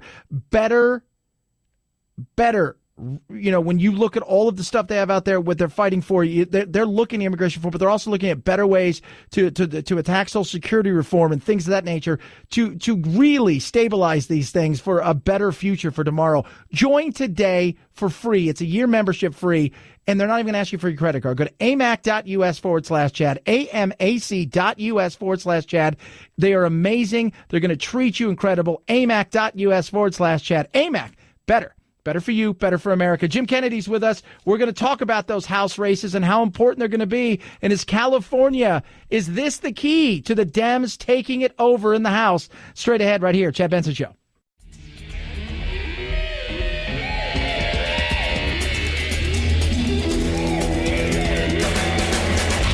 You go, boy. This isn't about right or left. This is just about right and wrong. Right you are, Chad. The Chad Benson Show. It's shameful. What's shameful about it is they're going around the country misrepresenting and presenting falsehoods that they're really there for the pre-existing condition when, in fact, they have the case against it. Nancy Pelosi doing what Nancy Pelosi does. She's obviously always going to be where Nancy wants to be because she's in an area where it is very blue. California itself is very blue. And a lot of people are looking at California nationwide and saying to themselves, Jim Kennedy from the Kennedy Institute of Public Policy Research, who's with us, this is the place where we can flip a couple of the seats. It was only a matter of time. And once we do that, the House should be ours because there are some seats up for grab, maybe more so than any other state as far as there's individual races across the country. But as far as a state with enough opportunity to grab a few seats, this seems to be the place. So who's in trouble here where it may go from red to blue? Well, there's about 5 or 6 races in California. And considering that we're going to be on the clock, the last group, these could be very much the ones that whether the House flips or not. You've got Jeff Denham, who's a Republican incumbent up in the Modesto area, CD 10.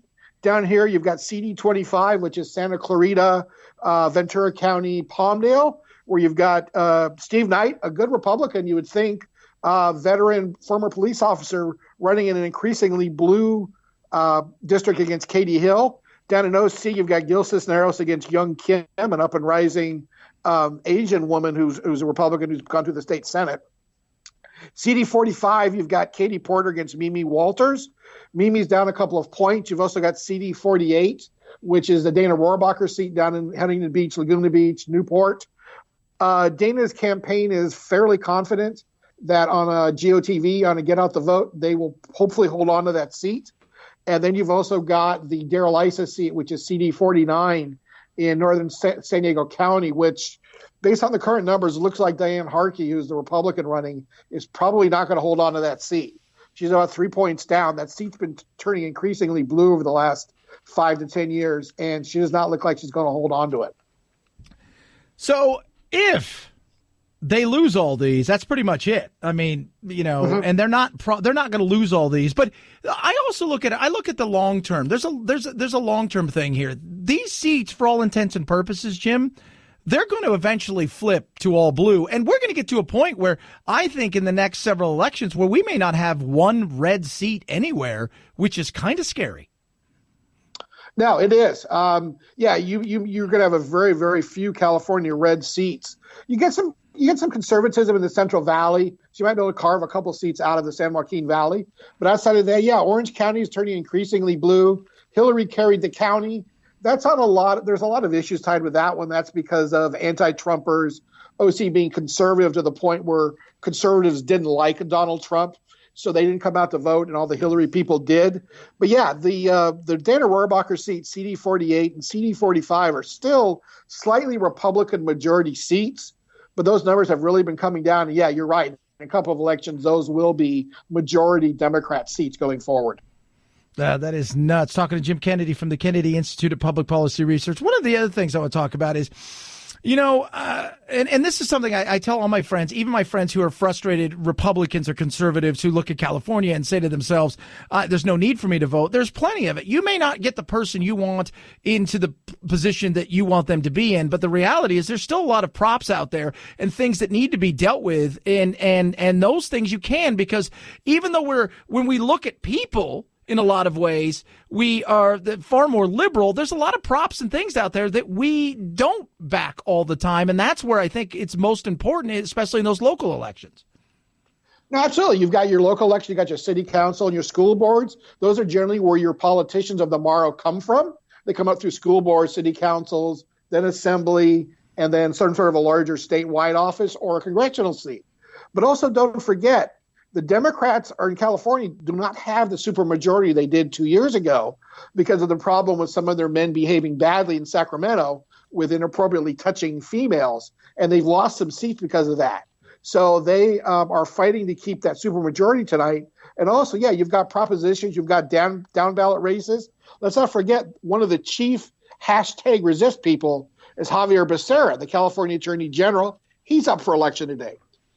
Secretary of State, very, very key when it comes to both reapportionment and it comes to the running of elections, how the elections are run. That seat is up for election tonight.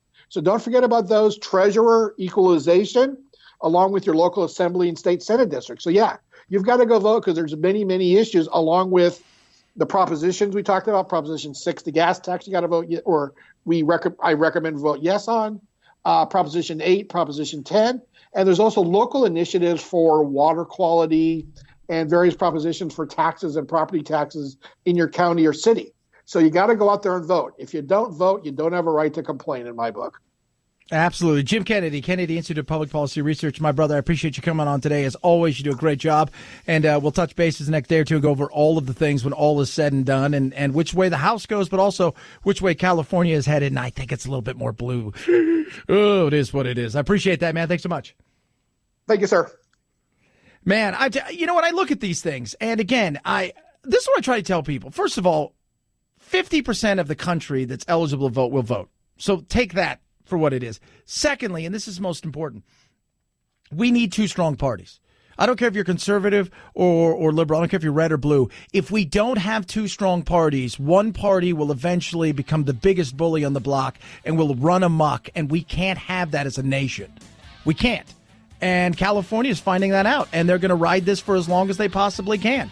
323-538-2423 at Chad Benson Show is your Twitter. It is the Chad Benson Show.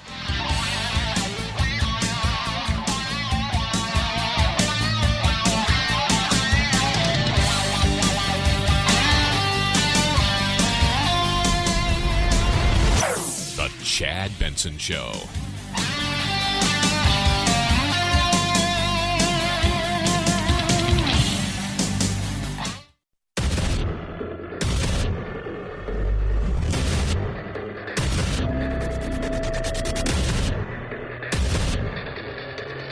Independent in thought and punk rock in life. It's the Chad Benson Show.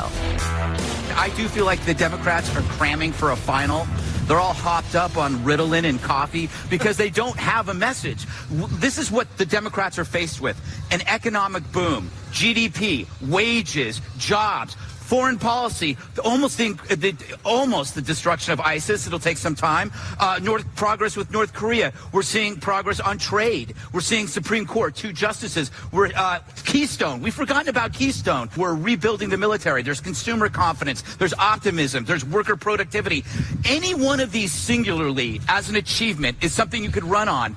Except for the fact that the guy who's at the head of it is somebody who is revered by some and reviled by others. Revered and reviled. That's a big issue. That is. Look, the 2016 election was a shock, right? Was a shock. So they went back to the drawing board, and for some, they got more radical because they thought that's what they had to do. And the radical voices, the extreme voices, they end up getting what? They end up getting the press. They end up getting to be the ones who get to speak. They end up, because that's where everybody thinks that they want to go. And so the coastal world for the Democrats became the focal point. And that focal point is resist. If you stand back for just a second and you look at this, if this was anybody else who had these type of numbers, we wouldn't even be talking about this. But it's Trump. It's not his actions. It's his attitude. Look, I think where we are today is we have a polarization of the parties. You have people on the left and you have people on the right. And there's a big ocean of people in the middle. And frankly, many of them are numb. If a president had these numbers, economic gains that we've seen, and he was a uniter, his approval rating would be, sky high. But when you engage in division, then you get people very uptight. I told everybody, Trump attitude is on the ballot. Trump's attitude is on the ballot. But you know what else is on the ballot? The Democrats being sore losers for a lot of people is on the ballot. The Democrats coming out and saying if you vote for anybody who's got an R by their name, you're essentially voting for racism. I had somebody tweet at me last night essentially saying that, you know, it's just the white majority racism that keeps this country the way it is. It was a white guy. And I sat there and I thought, okay, whatever, you know, it's because that's the way they believe. If you vote for a Republican, they are deplorables. They are the party of Trump. They are all racist. Both sides have their division. One side doesn't want to see that. Look, you ask anybody in the right, they'll tell you, yeah, you know what, Trump is at times divisive, and he's loud, and he's obnoxious, and he's overbearing, and he's a braggart, and he's all of these things. I get that. But the Dems want to have their opportunity to hammer, and say, oh, it's not us, though. And this is the thing I keep telling everybody. Their hate, as they say, as much Trump's hate is on the ballot, so is theirs. The problem with Trump is he's got too many good things. And so all the Dems have is hate. They're the party of hate. And they don't just hate Trump. They hate everybody who supports Trump. And that's what you have to remember when you go to the polls, that they actually despise you. It's kind of sad. Yeah, that's it. There's a lot of that out there. There is a lot of that division out there to the point where we've lost even the ability to talk to one another, and it's sad. I was talking to somebody today on Facebook, and he watches me do my live streams and stuff. Check it out at Chad Benson Show TV, or you can also check it out on the old Facebook as well. And as we were doing these things, he said, well, you know, I don't really always jive with your message. I said, let me ask you a question. Do you want affirmation or information?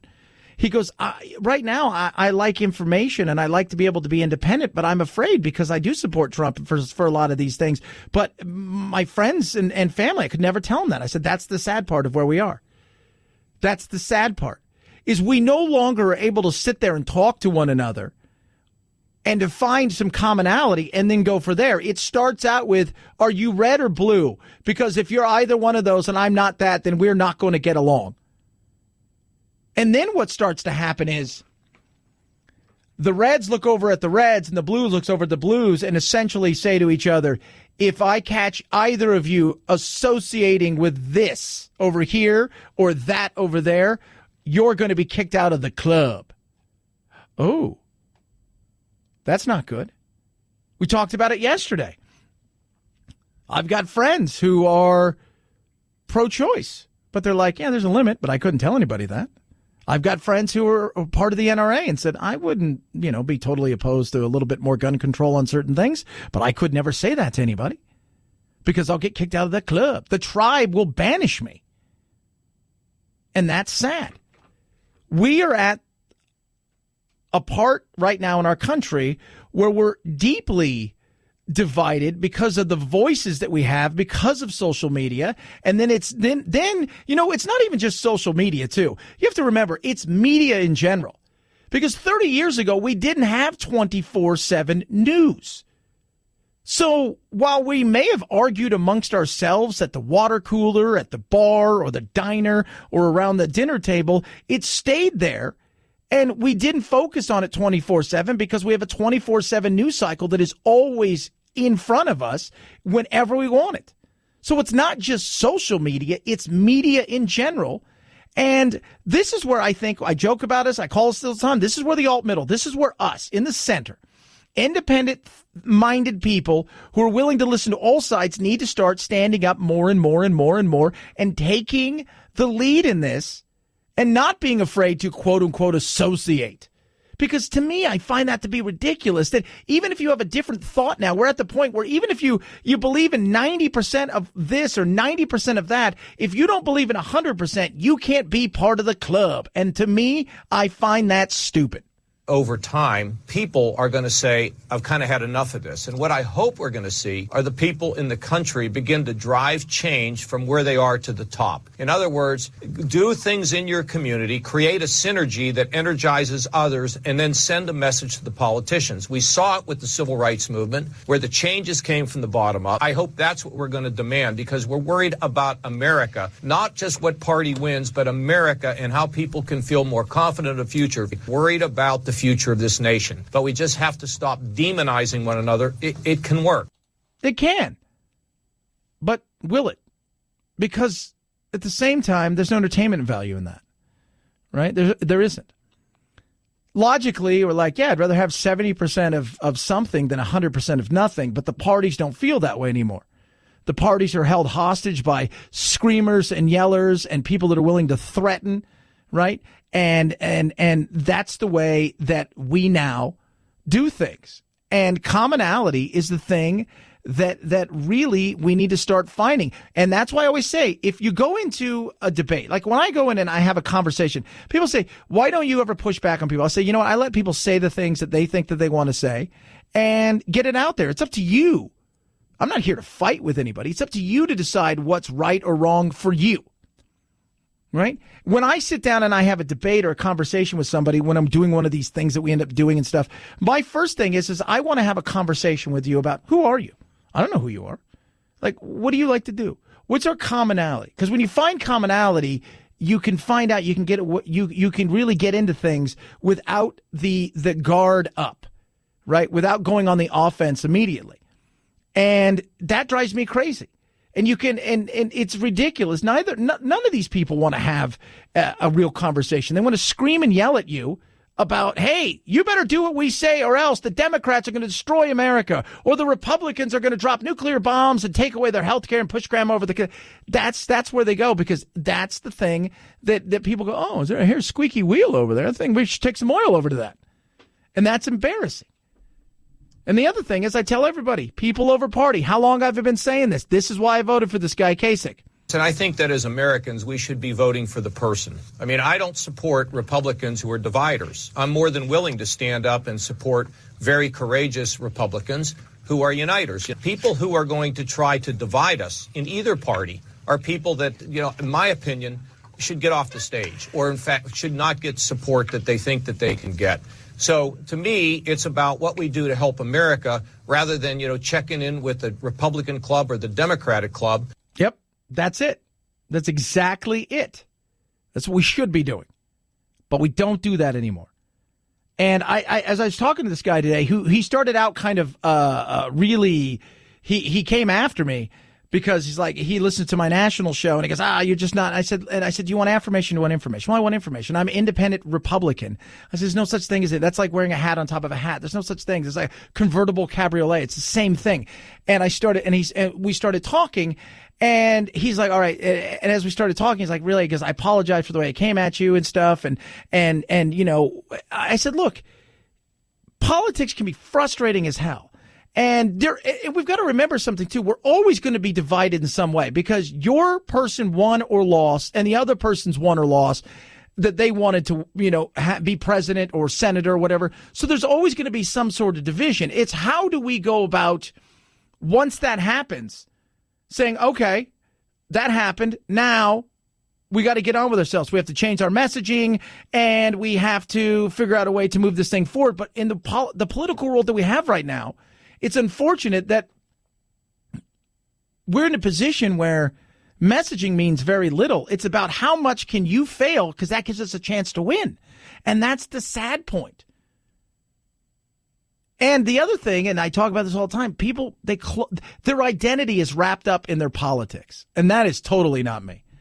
I am a father, right? I'm a son. I'm a business owner. I'm a friend. I'm a brother. I'm all of these things. Politics is part of what I do for my job, but it's not who I am. And that's what a lot of us have become. We have cloaked ourselves in the red and blue. And because of that, no, it doesn't work. And listen to what Kasich said here, which I found to be so very interesting about a movie that I can't wait to see. I saw Bohemian Rhapsody on Saturday with my wife. In that Wembley Stadium, when Queen performed, you have to see it. There was the liberals and the conservatives, the Tory and Labor. There was black, there was white, there was young, there was old, there was rich, there was poor. And they were all clapping together and dancing together and hugging together. And it was a sea of humanity. And it was so great. Yep, commonality. They were there to see great artists play, and it wasn't about anything other than that. Commonality. What is our common place. When we start from a place of commonality, we can get more done. If we start from a place of division, it's only going to get bigger. 323-538-2423. At Chad Benson Show is your Twitter. You can tweet at us. Love hearing from you. Speaking of commonality, those of you out there who love meat, Butcher Box. Even if you're a Democrat, even if you're a Republican, you guys can agree that a great cut of meat is amazing. Butcher Box delivers that straight to your home, less than $6 a meal, grass-fed, grass-finished. They're chickens, organic, free-ranging. You name it, they've got it. And let me tell you something, your stomach will all agree.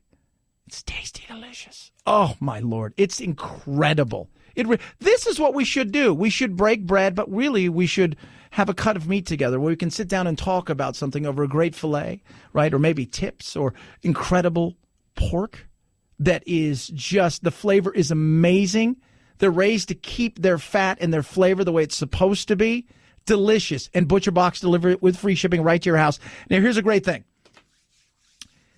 How would you like to join today? Subscription is so much cheaper than people think. Again, less than $6 a meal.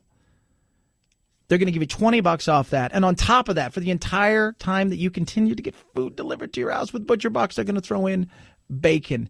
And as we all know, bacon is truly the tie that binds us all. Go to butcherbox.com/Chad. That's butcherbox.com/Chad. Butcherbox.com/Chad. $20 off plus bacon for life of your subscription. It is the thing you should be voting for with your stomach. Butcherbox.com/Chad. It's the Chad Benson Show.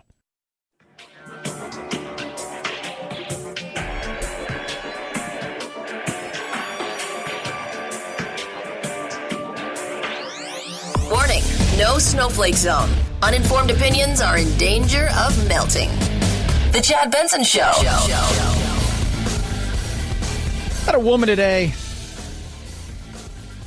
who, I think it was on Facebook, one of the social media things, says to me, because I said, we should all go out and vote. Again, 50% of the people that are eligible to vote will not vote today. So no matter how big people say, do you see the turnout is amazing? It's 50% of us are not going to vote for whatever reason. Some people, they just don't care. We've talked about that before. There are people out there that just don't care. They don't care about any of it. There are people out there who think the system is rigged. Some guys like, I got a friend that doesn't care. And guys, people that think the system is rigged. I think all of us have that. I've got a couple friends who literally don't care about it, any of this stuff. I mean, they don't care. Like, you could, don't care. Haven't voted in years. Don't care to. I'm just doing my thing. And there you go. Okay. That's great. For me, it's great because I'm going to talk about it. But that is great. Like, that's fine. And then there are other people out there that think everything's rigged. And there's a lot of frustration too. If you're a Dem and you're in Texas, you look at it and you're frustrated. If you're a Republican or conservative and you're in California, you feel like, my vote really doesn't matter, right? So I feel like I'm not getting anything for my vote. But this woman says to me, this may be the last time we get a vote as Americans. And I'm like, what? Are you serious? You're not serious. She's like, yes, Trump's going to take it away from us. And there's so much of that ignorance out there that one human being could somehow take it all away from us. If Trump has the ability to take it away from us, then we never deserved it at all. Ever. We never deserved it at all. We're not going anywhere. Trump's not taking it away from us. Those are the same people also said, he's probably going to drop a nuclear bomb. Well, 2 years later almost, we still haven't had a bomb dropped. People believe that. People buy into that crap all day. They just, it's going to happen. This is what's going to happen. It's the same people thought, Obama's taking God away soon. We're going to Sharia law. And you talk to them and you couldn't even have a conversation because they were so hell-bent on all of this stuff happening. And it's the same thing. Again, if one person can tear down our republic here, right? If one person can tear down America, then we never deserved it, right? It was all built on a house of cards. We never deserved it. But people believe it. They believe it every single day. They buy into it, hook, line, and sinker. And this woman really thinks this is it. She really thinks that, and she sits around all day and probably watches MSNBC, and they scare the hell out of her 24/7. Rachel Maddow and all of them over there, just Chris Hayes and Larry O'Donnell, just scaring the hell out of her. Oh, this is it, Nazi Germany, Marxism, Stalinism, fascism, any of the isms you can get in there. This is all happening. It's insane. 323-538-2423. At Chad Benson Show is your Twitter. I had to be honest with you. If you really think that, you probably shouldn't vote. Should probably seek help. That should be number one thing you do. Admit you have a problem, and we'll start from there. Happy voting day! It's the Chad Benson Show.